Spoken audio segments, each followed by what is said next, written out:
Chapter, the Bible chapter speak about a guy whose son had, I think, a lunatic spirit. And he brought him to the disciples to heal him. And they failed. They in turn took him to Jesus. And the man says, listen, I had my son to your disciples, but I know you got them around you for because they can't do nothing. So Jesus, long story short, rebuked the spirit out of the young man. Yeah. And the disciples came to him afterwards and said, well, Rabbi, how come we couldn't do this? Right. And then Jesus makes this profound statement. He said, this kind, Yeah. the word kind speaks of a different class, a different rank.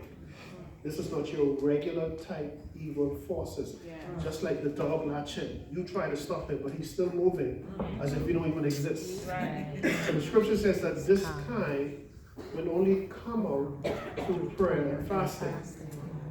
Now, even though I said that, people say, but Kevin, I did fast. I did all of that and still nothing happened. Really? Did you go on a genuine fast? So that's the key. Yeah, that's a He said it right. How are you fighting? You see, the way you're fighting. See, people think that because you're fighting.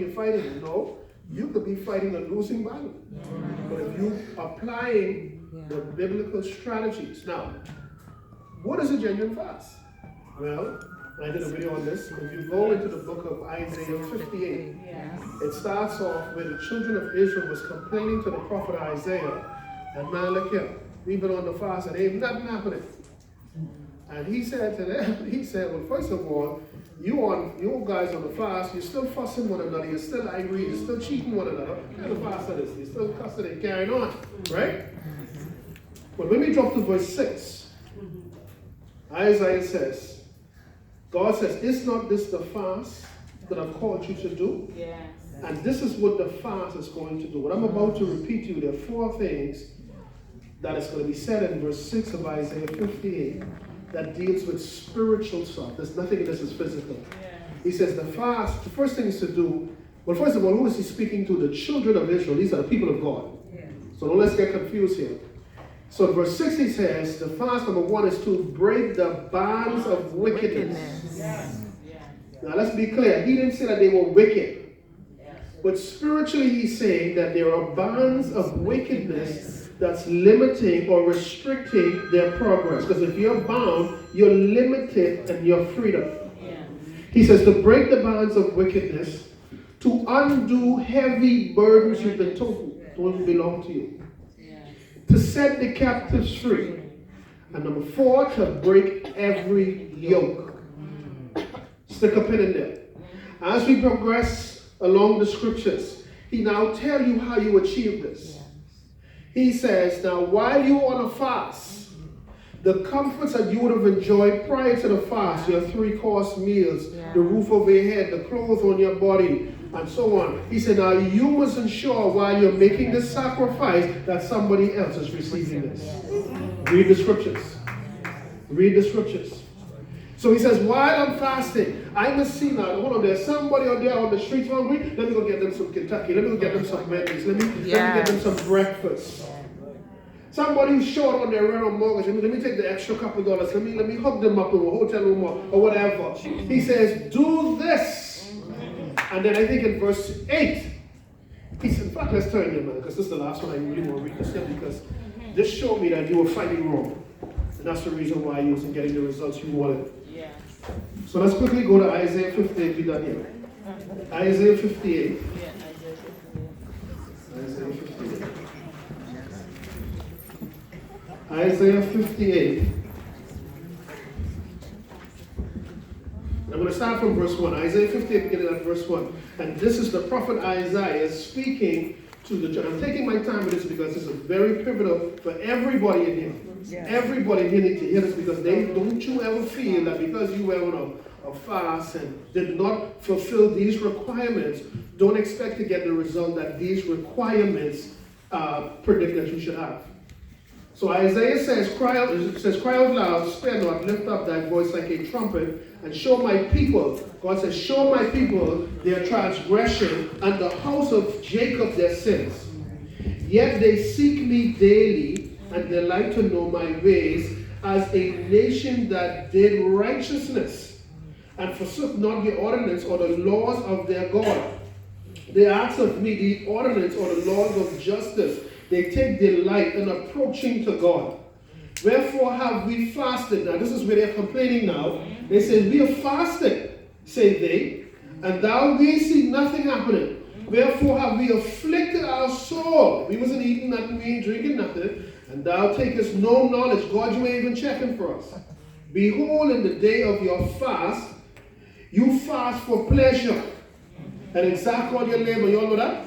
You see how much weight I lose since I was on the fast? That's all they're interested in. Yeah. They're not interested in what the purpose of this spiritual protocol is supposed to reveal for them. Yeah. Listen what he says next now. Verse 4 says, behold, you fast for strife and debate and to smite with the fist of wickedness. You shall not fast as ye do this day, to make your voice to be heard on high. Stop bragging and telling people you want to fast. Stop going your ways like this. You see, I suffering for God. What the scripture say that God isn't recognizing this. Right. This is nonsense. Right.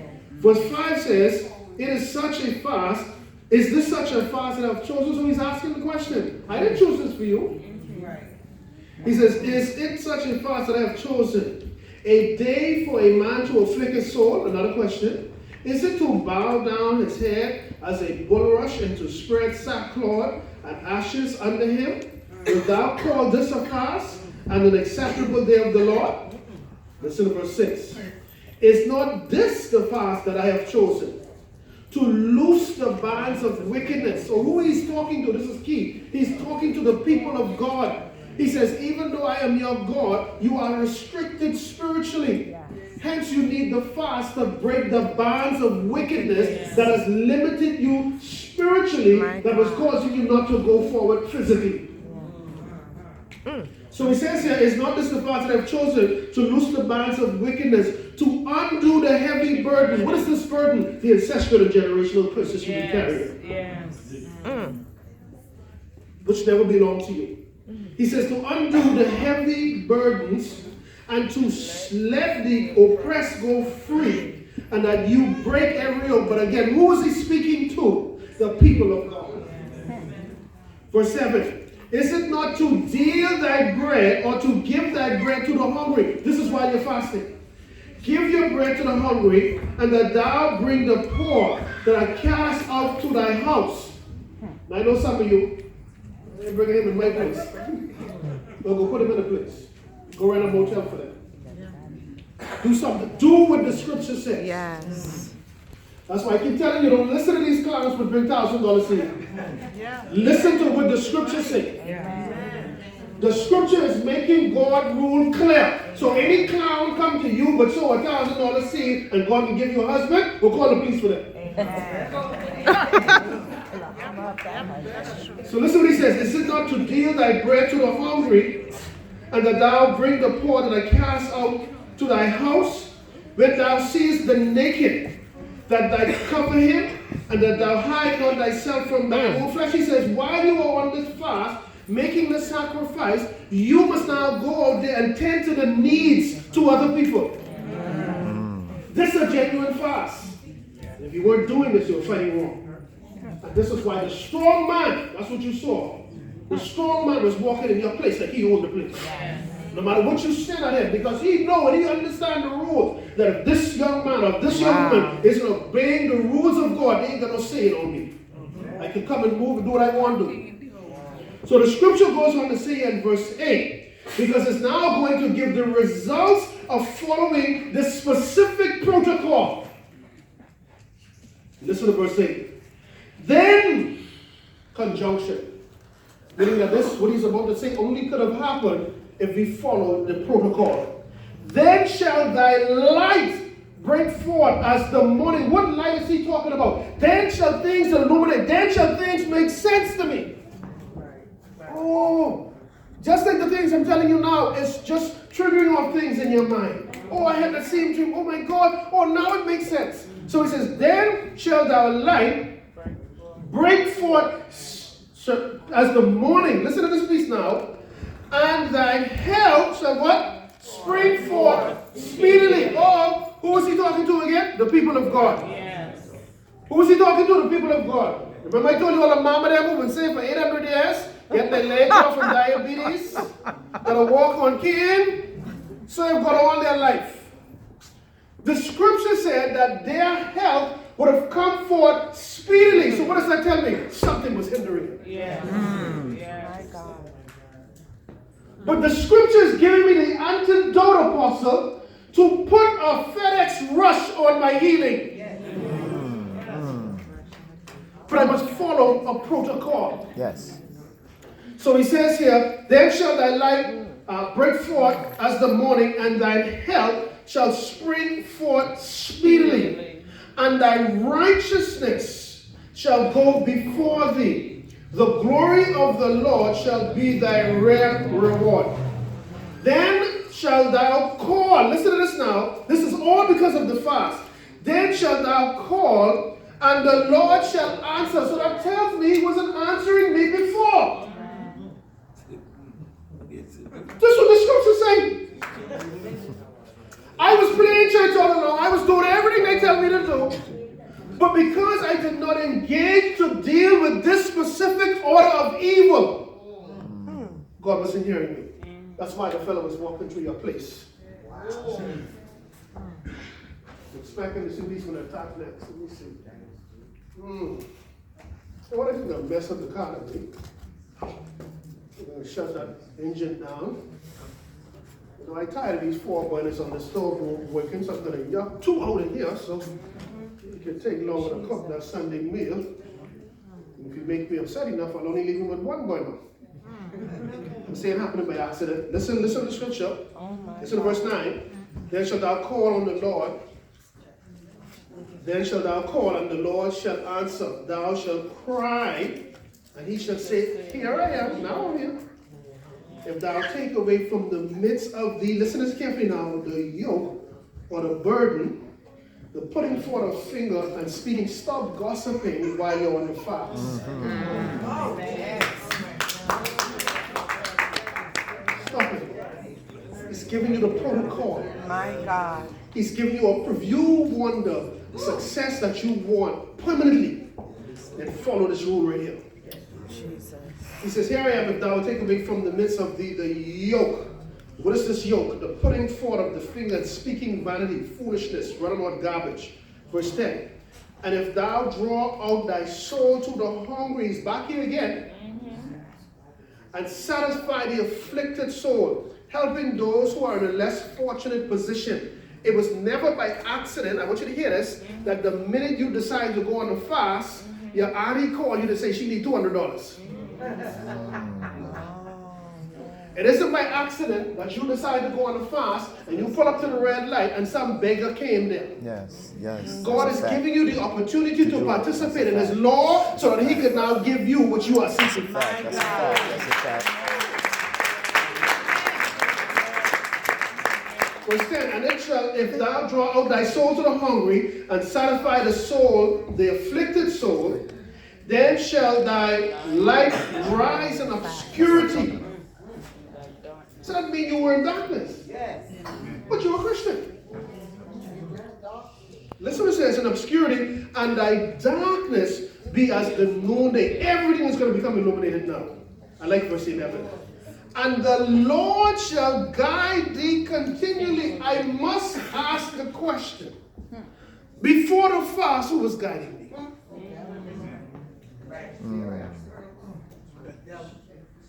This is why it's important to engage in this fast at least at one point in your life. And the Lord shall guide thee continually and satisfy thy soul in drought. What is your soul? Your mind, your will, your intellect. It is the administrator of your entire being. And he's saying here, according to what I'm reading here, let's read this again. It says, and the Lord shall guide thee continually and satisfy thy soul in drought. What drought mean? Dryness. Empty, dry, desolate. So there was a point in your life you don't know up from down. You don't know where to go forward or go backward. You were just you. Everybody getting ahead except you. Yeah. God says, when you go on this fast, I will satisfy you. I'm going to change all of that. But you got to up your game. You can't stick with the same, I lay me down and sleep, I pray my Lord, the soul to keep on. That make you go spirit, gotta go in the bush. You need to add to this now. You need to add this protocol to receive that type of change that you want to receive. And this is why when the man came to Jesus' disciples and said, cast this devil, the devil laughed at him. Hey, get from him, lead on. But Jesus, who was on a fast for 40 days, was qualified to remove the spirit. So we wrap up here in verse 12, and it says, and they that shall be of thee shall build the old waste places. Thou shalt rise up the foundation of, listen to this now, listen to what this fast doing, of many generations. Many generations are going to profit from this same fast that seems like nothing to you. Listen to me, when you are dead and gone off this scene, your future generation are going to benefit as a result of what you are doing now. They may not even know you or even know you exist. It don't matter. You set the course, you set the path, you set the pace for them when you decided to follow the laws, the rules, and the principles of God.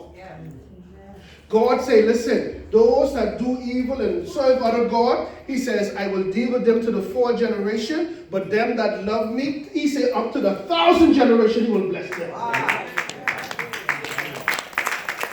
So at the end of the day, it is totally up to us.